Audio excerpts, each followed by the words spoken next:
मैं ख्यालात के इजहार के लिए दावत देना चाहता हूँ। मोहतरम जनाब अब्दुल बासित जंजुआ साहब को जंग से तशरीफ़ लाए हैं, वो माइक पर तशरीफ़ लाएँ और अपने ख्यालात का इजहार फरमाएं। बिस्मिल्लाहिर्रहमानिर्रहीम।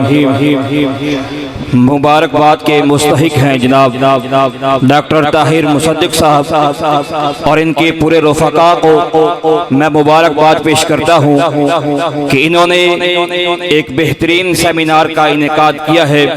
अल्लाह ताला इनको जज़ाए खैर अता फरमाए। अब हमारी जिम्मेदारी ये बनती है कि हम बड़े ही खुलूस के साथ और नेक नियति के साथ इस अज़म को लेकर हम आगे चले, जो कि अल्लामा एहसान इलाही ज़हीर शहीद रहमतुल्लाह अलैह ने कहा था, अहले हदीसो उठो, ज़माना तुम्हारे कदमों की चाप का मुंतज़िर है। अब हमने अपनी पूरी जिम्मेदारी पूरी करनी है और हमने पूरी कोशिश करनी है कि कुरान और सुन्नत के पैगाम को लेके हम पूरी दुनिया में फैल जाएं। अस्सलामु अलैकुम व रहमतुल्लाह।